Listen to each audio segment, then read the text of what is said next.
ಬೆನ್ನಲ್ಲೇ ನಾಳೆ ಮುಖ್ಯಮಂತ್ರಿ ಸಿದ್ದರಾಮಯ್ಯ ಅವರು ಮಂತ್ರಾಲಯಕ್ಕೆ ಭೇಟಿಯನ್ನ ನೀಡ್ತಾ ಇದ್ದಾರೆ. ರಾಯರ ದರ್ಶನವನ್ನ ಮಾಡಿಕೊಳ್ಳಿಕ್ಕಿದ್ದಾರೆ. ಸಿಎಂ ಸಿದ್ದರಾಮಯ್ಯ ಅವರು ಮಂತ್ರಾಲಯಕ್ಕೆ ಭೇಟಿಯನ್ನ ಕೊಡ್ತಾ ಇರೋದು. ಪ್ರಾಸಿಕ್ಯೂಷನ್ ಟೆನ್ಷನ್ ಮಧ್ಯೆ ರಾಯರ ದರ್ಶನಕ್ಕಾಗಿ ಮುಖ್ಯಮಂತ್ರಿಗಳು ಮಂತ್ರಾಲಯಕ್ಕೆ ತೆರಳುತ್ತಿದ್ದಾರೆ. ಮತ್ತೊಂದು ಕಡೆ ಹತ್ತಿರದಲ್ಲಿ ಆರಾಧನಾ ಮಹೋತ್ಸವ ಕೂಡ ಇದೆ. ರಾಯರ ಆರಾಧನೆ ಹತ್ತಿರವಾಗ್ತಾ ಇದೆ. ರಾಯರ 353ನೇ ಆರಾಧನೆಯಲ್ಲಿ ಭಾಗಿಯಾಗಲಿಕ್ಕಿದ್ದಾರೆ. ಮಂತ್ರಾಲಯದ ಭೇಟಿಯ ಬಳಿಕ ವಿವಿಧ ಕಾಮಗಾರಿಗೆ ಮುಖ್ಯಮಂತ್ರಿಗಳು ಚಾಲನೆಯನ್ನ ಕೂಡ ನೀಡಲಿಕ್ಕಿದ್ದಾರೆ. ಮುಖ್ಯಮಂತ್ರಿಗಳು ಒಂದ್ ಕಡೆ ಈಗ ಪ್ರಾಸಿಕ್ಯೂಷನ್ನ ಟೆನ್ಷನ್, ಮತ್ತೊಂದು ಕಡೆ ರಾಯರ ದರ್ಶನಕ್ಕಾಗಿ ಮುಖ್ಯಮಂತ್ರಿಗಳು ಮಂತ್ರಾಲಯಕ್ಕೆ ಹೋಗುತ್ತಿದ್ದಾರೆ. ಮಂತ್ರಾಲಯದ ಭೇಟಿಯ ಬಳಿಕ ವಿವಿಧ ಕಾಮಗಾರಿಗೆ ಚಾಲನೆಯನ್ನ ನೀಡಲಿಕ್ಕಿದ್ದಾರೆ. ಮುಖ್ಯವಾಗಿ ಪ್ರವಾಸಿ ಮಂದಿರ ಉದ್ಘಾಟನೆಯನ್ನ ಸಿದ್ದರಾಮಯ್ಯ ಅವರು ಮಾಡಲಿಕ್ಕಿದ್ದಾರೆ. ಬಗ್ಗೆ ಇನ್ನಷ್ಟು ಮಾಹಿತಿಯನ್ನ ನೀಡ್ತಾರೆ ನಮ್ಮ ಪ್ರತಿನಿಧಿ ನಾಗರಾಜ್. ಈಗ ಫೋನ್ ಸಂಪರ್ಕದಲ್ಲಿ. ನಾಗರಾಜ, ಮುಖ್ಯಮಂತ್ರಿಗಳು ಏನೆಲ್ಲ ಕಾರ್ಯಕ್ರಮವನ್ನು ಹಮ್ಮಿಕೊಂಡಿದ್ದಾರೆ ಮಂತ್ರಾಲಯದಲ್ಲಿ, ಏನೆಲ್ಲ ಅಪ್ಡೇಟ್ಸ್ ಕೊಡ್ತೀರಿ ವಿಚಾರವಾಗಿ? ಶ್ರೀಪಾದ್ ಏನು ರಾಯಚೂರಿನಿಂದ ಏನು ಮಂತ್ರಾಲಯದ ಪ್ರತಿ ವರ್ಷ ಶ್ರಾವಣ ಮಾಸದಲ್ಲಿ ನಡೀತಿರುವಂತಹ ಮಂತ್ರಾಲಯದ ರಾಯರ ಆರಾಧನೆ 353ನೇ ರಾಯರ ಆರಾಧನೆ ಮಹೋತ್ಸವ ಇವತ್ತು ಸಂಜೆಯಿಂದ ಮಂತ್ರಾಲಯದ ಸುಬುಧೇಂದ್ರ ತೀರ್ಥರು ಇವತ್ತು ಚಾಲನೆಯನ್ನು ಕೊಡ್ತಿದ್ದಾರೆ. ಈ ಒಂದು ಕಾರ್ಯಕ್ರಮಕ್ಕೆ ನಾಳೆ ಸಿಎಂ ಸಿದ್ದರಾಮಯ್ಯ ಅವರು ಆಗಮಿಸುತ್ತಿದ್ದಾರೆ. ಅಂತಂದ್ರೆ ಸಿದ್ದರಾಮಯ್ಯದ ನಾಳೆ ಏನು ಈ ಒಂದು ಆರಾಧನಾ ಕಾರ್ಯಕ್ರಮದಲ್ಲಿ ಭಾಗಿಯಾಗಿ ಅದಾದ ಬಳಿಕ ರಾಯಚೂರಿನಲ್ಲಿರುವಂತಹ ಹಲವು ಅಭಿವೃದ್ಧಿ ಕಾಮಗಾರಿಗಳಿಗೂ ಸಹ ಒಂದು ರೀತಿ ಶಂಕುಸ್ಥಾಪನೆಯನ್ನು ನೀಡಲಿದ್ದಾರೆ. ಇದಾದ ಬಳಿಕ 22ನೇ ತಾರೀಕಿಗೆ ಒಡೆಯರ್ ಸಹ ಈ ಒಂದು ಕಾರ್ಯಕ್ರಮಕ್ಕೆ ಆರಾಧನಾ ಕಾರ್ಯಕ್ರಮಕ್ಕೆ ಭಾಗಿಯಾಗಲಿರುವುದು. ಅದ್ರ ಜೊತೆಗೆ ಏನು ಕೇಂದ್ರ ಸಚಿವ ಎಚ್.ಡಿ. ಕುಮಾರಸ್ವಾಮಿ ಆಗಿರ್ಬೋದು, ವಿ ಸೋಮಣ್ಣ ಸೇರಿದಂತೆ ಅನೇಕ ಗಣ್ಯರು ಸಹ ಒಂದು ರೀತಿ ಈ ಒಂದು ಮಂತ್ರಾಲಯದ ಆರಾಧನೆ ಕಾರ್ಯಕ್ರಮಕ್ಕೆ ಬಂದು ಭಾಗಿಯಾಗುವಂತ. ನಾಗರಾಜ್, ಇದು ಸಂಕಟ ಬಂದಾಗ ವೆಂಕಟರಮಣ ಅನ್ನೋ ರೀತಿಯಲ್ಲ. ಇದು ಮುಖ್ಯಮಂತ್ರಿಗಳು ವೈಯಕ್ತಿಕವಾಗಿ ಬರ್ತಿರೋ ಭೇಟಿ ಅಲ್ಲ. ರಾಜ್ಯದ ಮುಖ್ಯಮಂತ್ರಿಗಳಾಗಿ ಆರಾಧನಾ ಮಹೋತ್ಸವದಲ್ಲಿ ಭಾಗಿಯಾಗ್ಲಿಕ್ಕೆ, ಜೊತೆಗೆ ಈ ಇನಾಗ್ರೇಷನ್ ಪ್ರೋಗ್ರಾಮ್ಗಳೇನಿದೆ, ಶಂಕುಸ್ಥಾಪನೆ ಇತ್ಯಾದಿ, ಅದಕ್ಕೋಸ್ಕರ ಬರ್ತಿರೋದು ಅಷ್ಟೇ ಅಂತ. ಖಂಡಿತ ಸ್ಮಿತಾ, ಏನು ಈ ಮಂತ್ರಾಲಯದ ರಾಯರ ಆರಾಧನೆಗೆ ಮೊದಲ ಬಾರಿಗೆ ಸಿಎಂ ಸಿದ್ದರಾಮಯ್ಯ ಬರ್ತಾ ಇರುವಂತದಂದ್ರೆ ಈ ಹಿಂದೆ ಯಾವಾಗಲೂ ಸಹ ಸಿದ್ದರಾಮಯ್ಯ ಅವರು ಈ ಒಂದು ಮಂತ್ರಾಲಯಕ್ಕೆ ಬಂದಿರಲಿಲ್ಲ. ಆದ್ರೆ ಈ ವರ್ಷ ಏನು ನಾಳೆ ಅಂತಂದ್ರೆ ಈ ಒಂದು ಮಂತ್ರಾಲಯದ ಆರಾಧನಾ ಮಹೋತ್ಸವಕ್ಕೆ ಬರ್ತಾ ಇರುವಂತದ್ದು ಸಾಕಷ್ಟು. ಸ್ವಾಮಿ ಕೊಲೆ ಪ್ರಕರಣದಲ್ಲಿ ಜೈಲು ವಾಸ ಅನುಭವಿಸೋಕೆ ಶುರು ಮಾಡಿ ಹತ್ರ 2 ತಿಂಗಳಾಗ್ತಾ ಬರ್ತಾ ಇದೆ. ಜೈಲಿನಲ್ಲಿರುವ ದರ್ಶನ್ಗೆ ಇದೀಗ ಮತ್ತೊಂದು ಟೆನ್ಷನ್ ಅಂತೆ. ದರ್ಶನ್ ಬೆನ್ ಹತ್ತದೆ ಮತ್ತೊಂದು ಪ್ರಕರಣ. ಹಳೆಯ ಕೇಸ್ನಲ್ಲಿ ಕೊಲೆ ಸಾರಥಿಗೆ ಸಂಕಷ್ಟ ಶುರು. ಡಿಸಿಪಿ ಗಿರೀಶ್ ಕೈ ಸೇರಿದೆ ಆ ಪ್ರಕರಣ. ಯಾವುದದು? ಕೊಲೆ ಅಲ್ಲ, ಕೊಲೆ ಬೆದರಿಕೆ ಕೇಸ್. ವರದಿಯಲ್ಲಿ ಏನಿದೆ, ಇದರ ಡೀಟೇಲ್ಸ್ ರಿಪಬ್ಲಿಕ್ ಕನ್ನಡಕ್ಕೆ ಲಭ್ಯವಾಗಿದೆ.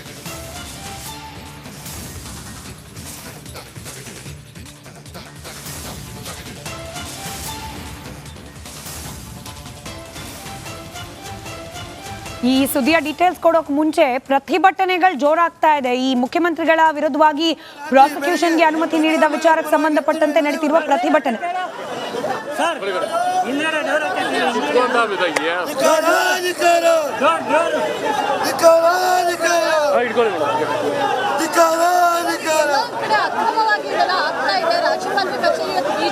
ಇವತ್ತು ಏನಿದೆ, ಸಿದ್ದರಾಮಯ್ಯ ಅವರ ಪರವಾಗಿ ಕರ್ನಾಟಕದಲ್ಲಿ ದಂಗೆ ಹೇಳ್ತಾರೆ. ಇವತ್ತು ಒಂದೇ ದಿವಸ ಅಲ್ಲ, ದಿನ ರಾತ್ರಿ ಬೆಳಗ್ಗೆ ಸಾಯಂಕಾಲ ದಂಗೆ ಹೇಳ್ತಾರೆ. ಬಿಜೆಪಿ ಸರ್ಕಾರಕ್ಕೆ ಧಿಕ್ಕಾರ ಹೇಳಕ್ಕೆ ಇಷ್ಟಪಡ್ತೀನಿ.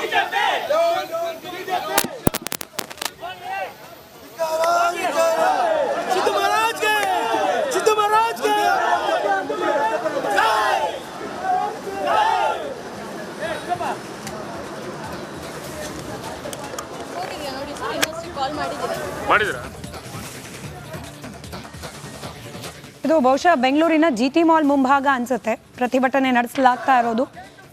ಬಿಜೆಪಿ ಕೇಂದ್ರದಲ್ಲಿರುವ ಬಿಜೆಪಿ ರಾಜ್ಯಪಾಲರ ಹುದ್ದೆಯನ್ನು ದುರ್ಬಳಕೆ ಮಾಡಿಕೊಳ್ತಾ ಇದೆ. ರಾಜ್ಯಪಾಲರ ಕಚೇರಿ ಬಿಜೆಪಿ ಕಚೇರಿಯಾಗಿ ಪರಿವರ್ತನೆ ಆಗಿದೆ. ಜನರ ವಿಶ್ವಾಸವನ್ನ ಗಳಿಸಿ ಸರ್ಕಾರವನ್ನ ರಚನೆ ಮಾಡಿ ಮುಖ್ಯಮಂತ್ರಿ ಪದವಿಯನ್ನ ಅನುಭವಿಸ್ತಾ ಇರುವ ಸಿದ್ದರಾಮಯ್ಯನವರ ವಿರುದ್ಧವಾಗಿ ಬಿಜೆಪಿ ದ್ವೇಷದ ರಾಜಕಾರಣವನ್ನ ಮಾಡ್ತಾ ಇದೆ.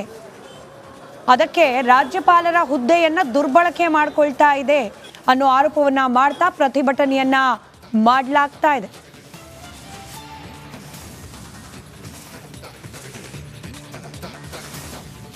ದರ್ಶನ್ ವಿಚಾರಕ್ಕೆ ಪುನಃ ಬರೋದಾದ್ರೆ, ಈಗಾಗಲೇ ಕಂಬಿ ಹಿಂದೆ ಇರುವಂತಹ ಡಿ ಗ್ಯಾಂಗ್ ಪರಪ್ಪನ ಅಗ್ರಹಾರದಲ್ಲಿ ಈಗಾಗಲೇ ಕಾಲ ಕಳೀತಾ ಇರೋದು ಒಂದು ಕಡೆ ಆದ್ರೆ, ದರ್ಶನ್ನ ಒಂದು ಹಳೆ ಕೇಸ್ ಈಗ ಮರುಜೀವವನ್ನ ಪಡಿತಾ ಇದೆ. ಹಾಗಿದ್ರೆ ಯಾವುದು ಆ ಕೇಸ್? ಈ ಹೊಸ ಕೇಸ್ನಿಂದ ಅಂದ್ರೆ ಹಳೆ ಕೇಸ್ ಈಗ ಏನು ಮತ್ತೆ ರೀಓಪನ್ ಆಗ್ತಾ ಇದೆ, ಅದರಿಂದ ದರ್ಶನ್ಗೆ ಎಷ್ಟರ ಮಟ್ಟಿಗೆ ಸಂಕಷ್ಟ ಕಾದಿದೆ? ಒಂದು ವರದಿ ಇದೆ, ನೋಡೋಣ.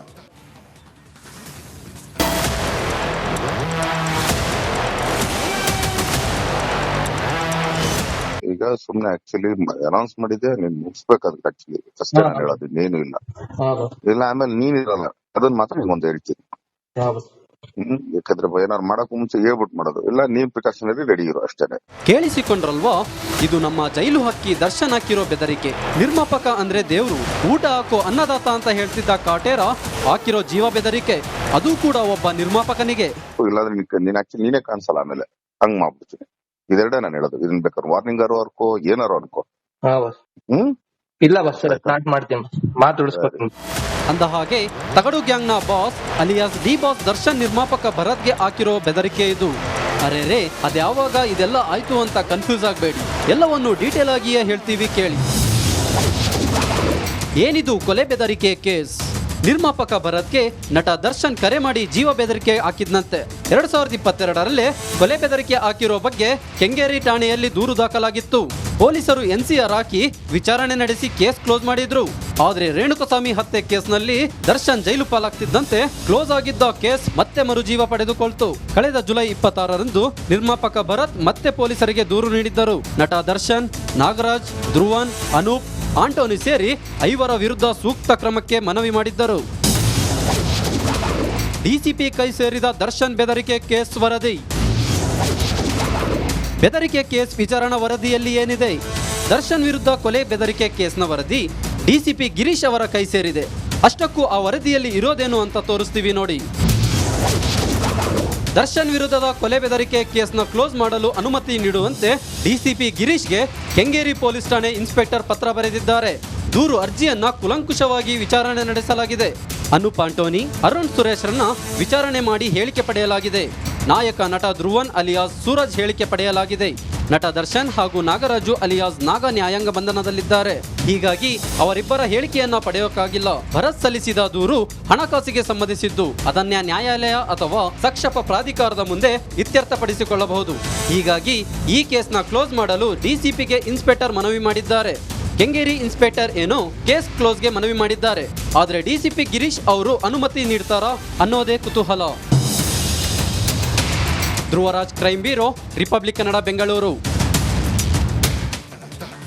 ಇಲ್ಲಿವರೆಗೂ ಈ ಪ್ರಕರಣದಲ್ಲಿ ಪವಿತ್ರ ಗೌಡ ಆರೋಪಿ ಸಂಖ್ಯೆ 1, ದರ್ಶನ್ ಆರೋಪಿ ಸಂಖ್ಯೆ 2 ಮುಂದುವರೆದು 18-19 ಜನ ಆರೋಪಿಗಳಿದ್ದಾರೆ. ಆದರೆ ಈ ರೇಣುಕಾಸ್ವಾಮಿ ಕೊಲೆ ಸಂಬಂಧ ನಡೀತಾ ಇರುವ ತನಿಖಾಧಿಕಾರಿಗಳು ಈ ತನಿಖೆಯ ಫೈಲ್ ಅನ್ನ ಆಲ್ಮೋಸ್ಟ್ ಕಂಪ್ಲೀಟ್ ಮಾಡೋ ಹಂತಕ್ಕೆ ಬಂದಿದ್ದಾರೆ. ಅಂದ್ರೆ ಚಾರ್ಜ್ ಶೀಟ್ ಸಲ್ಲಿಕೆಯ ಸಿದ್ಧತೆಯ ಕಾರ್ಯ ನಡೀತಾ ಇದೆಯಂತ.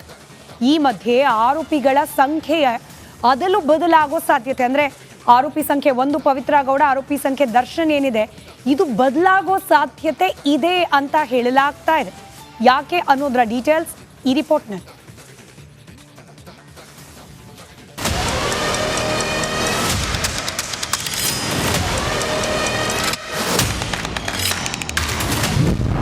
ಚಾರ್ಜ್ ಶೀಟ್ ಫೈನಲ್, ಆರೋಪಿಗಳ ಸಂಖ್ಯೆ ಚೇಂಜ್. ಆದರೂ ಪವಿತ್ರ ಗೌಡ A1, ದರ್ಶನ್ A2 ಕಾಯಂ. ರೇಣುಕಸ್ವಾಮಿ ಕೊಲೆ ಪ್ರಕರಣದಲ್ಲಿ ಚಾರ್ಜ್ ಶೀಟ್ ಫೈನಲ್ ಆಗಿದ್ದು ಇನ್ನೇನು ಮುಂದಿನ ತಿಂಗಳು ಕೋರ್ಟ್ಗೆ ಸಲ್ಲಿಕೆಯಾಗಲಿದೆ. ಹಾಗಾಗಿ ಎಲ್ಲ ಸಾಕ್ಷಿಗಳನ್ನ ಕ್ರಾಸ್ ಚೆಕ್ ಮಾಡ್ತಿರುವ ಕಾಮಾಕ್ಷಿಪಾಳ್ಯ ಪೊಲೀಸರು ಆರೋಪಿಗಳ ಸಂಖ್ಯೆಯಲ್ಲಿ ಅದಲು ಬದಲು ಮಾಡಿದ್ದಾರಂತೆ. ಆದರೆ ಪವಿತ್ರ ಗೌಡ A1, ದರ್ಶನ್ A2 ಕಾಯಂ ಎನ್ನಲಾಗಿದೆ. ಸಾಕ್ಷಿ ಆಧಾರದ ಮೇಲೆ ಆರೋಪಿಗಳ ಮೇಲೆ ಸ್ಥಾನ ಅದಲು ಬದಲಾಗಿದೆ. ಪ್ರಕರಣ ದಾಖಲಿಸಿದಾಗ ಕೊನೆ ಸ್ಥಾನದಲ್ಲಿದ್ದವರು ಚಾರ್ಜ್ ಶೀಟ್ ನಲ್ಲಿ 4, 5ನೇ ಸ್ಥಾನಕ್ಕೆ ಜಂಪ್ ಆಗಿದ್ದಾರೆ. ರೇಣುಕಸ್ವಾಮಿ ಕೊಲೆ ಕೇಸಲ್ಲಿ ಪ್ರಮುಖ ಪಾತ್ರ ಹಾಗೂ ಸಾಕ್ಷಿ ನಾಶದಲ್ಲಿ ಆಧಾರದ ಮೇಲೆ ಕೆಲ ಆರೋಪಿಗಳ ಸ್ಥಾನದಲ್ಲಿ ಬದಲಾವಣೆಯಾಗಿದೆ.